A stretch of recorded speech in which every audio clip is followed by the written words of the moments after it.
สบายดีมื้อนี้เฮามาล้มกันเรื่องวิทยาลัยครูสงฆ์องค์ตื้อกันดีบ่เพิ่นเป็นศูนย์กลางสำคัญ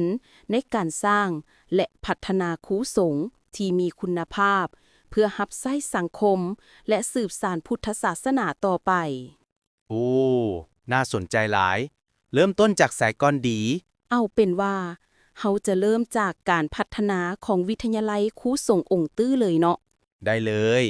วิทยาลัยครูสงฆ์องค์ตื้อนี่เป็นสถาบันที่เก่าแก่ที่สุดของการศึกษาสงฆ์ลาวเลย ตั้งแต่ปี 1925 พุ้น สมเด็จพระลูกแก้วอุเทนศักดา และสมเด็จเจ้าเพชรสลาดเพิ่นได้นำเอาแสงสว่างด้านการศึกษาสงฆ์ลาวเข้ามาเป็นครั้งทำอิฐ และได้สร้างตั้งโรงเรียนสงฆ์ขึ้นมา อยู่บริเวณหอคำของเฮานี่เองชื่อว่าโรงเรียนพระปริญญาติธรรม เพิ่นได้รับการอุปถัมภ์โดยกงจากพุทธบัณฑิต สภาจันทบุรีพุ่นใด สุดยอดเลย มาฮอดปี 1996 เพิ่นก็ได้ยกฐานะขึ้นเป็นวิทยาลัยครูสงฆ์องค์ตื้ออย่างเต็มตัว ตามข้อตกลงของประธานองค์การพุทธศาสนาสัมพันธ์ลาว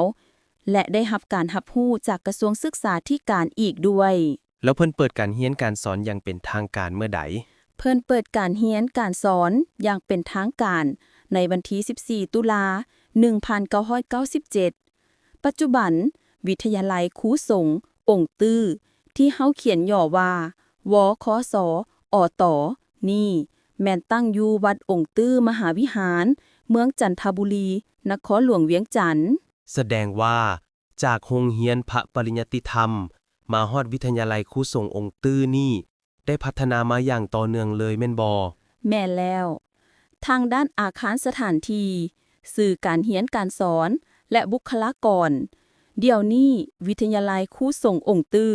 ได้กลายเป็นศูนย์กลางการศึกษาทางพุทธศาสนา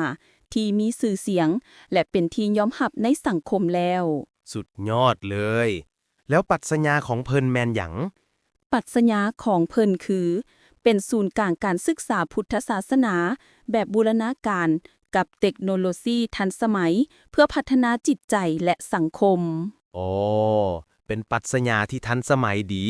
แล้ววิสัยทัศน์เด วิสัยทัศน์แมน สร้างบุคลากรวิชาการ พุทธศาสนา เผยแพร่หลักธรรมแบบบูรณาการ เสื่อมโยงภาคพื้นและสากล เป้าหมายใหญ่หลาย แล้วพันธกิจสำคัญของเพิ่นแม่นหยัง พันธกิจคือ สร้างครูพระสงฆ์เพื่อเผยแพร่พุทธศาสนา และรับใช้ชาติ นอกจากนี้แล้ว เพิ่นยังมีแผนที่จะยกระดับวิทยาลัยครูสงฆ์องค์ตื้อขึ้น เป็นสถาบันพุทธศาสนา ให้กลายเป็นศูนย์บริการด้านวิชาการ และศูนย์ค้นคว้าวิจัย ด้านพุทธศาสนาและวัฒนธรรมลาวอีกด้วย แม่นแล้ว และเพิ่นยังจะยกระดับสมรรถภาพการประกันคุณภาพ ก้าวไปสู่ศูนย์แห่งการเป็นเลิศทั้งพุทธศาสนา และภาษาลาววรรณคดีอีกด้วยเช่นเดียวกัน ดีหลาย แล้วเรื่องหลักสูตรการเรียนการสอนเด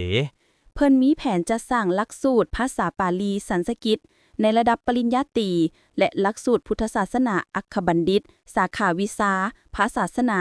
ในระดับปริญญาโท สุดยอดเลย แล้วเรื่องการพัฒนาครูเพิ่นมีแผนแนวใด ครูแม่นผู้สร้างอนาคตของประเทศ วิทยาลัยครูสงฆ์องค์ตื้อได้ให้ความสำคัญต่อการพัฒนาครูให้มีทักษะวิชาชีพ มีจิตสำนึกด้านคุณธรรม และมีหัวใจรับใช้สังคม การฝึกอบรมและการส่งเสริมให้ครูพัฒนาตนเอง เป็นภารกิจสำคัญของวิทยาลัย ฉะนั้นเพิ่นจึงกำหนดแผนพัฒนาครูไว้2แผนงานใหญ่แม่นบ่ ถูกต้อง แผนงานที่ 1 คือ ยกระดับระยะสั้นและระยะยาว เพิ่นจะส่งเสริมการสนับสนุนทุนการศึกษาทุนฝึกอบรม ทัศนศึกษา แลกเปลี่ยนวิชาการกับบรรดาวิทยาลัยครูต่างๆ ทั้งภายในและต่างประเทศ ดีเลย แล้วข้อต่อไปเด นอกจากนั้นแล้ว เพิ่นยังจะจัดฝึกอบรม ICT ภาษาต่างประเทศ และวิชาชีพครูให้แก่ครูอาจารย์ สอนวิชาเฉพาะในหลักสูตรวิชาครู สำคัญหลาย ฝึกอบรมเวียกงานวิชาการและบริหาร ให้โรงเรียนส่งในเขตบริการ พร้อมทั้งส่งเสริมพนักงาน ครูอาจารย์ สมัครเอาทุนการศึกษาเพื่อไปเรียนต่อภายในและต่างประเทศ ในระดับปริญญามาโท และปริญญาเอกอีกด้วย สุดยอด แล้วแผนงานที่2เด แผนงานที่ 2 คือ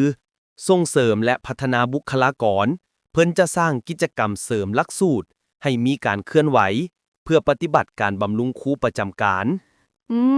แล้วครูสามารถเฮ็ดเวียกร่วมกัน เพื่อปรับปรุงการเรียนการสอนโดยผ่านพฤติกรรมตัวจริงหลายขึ้นแม่นบ่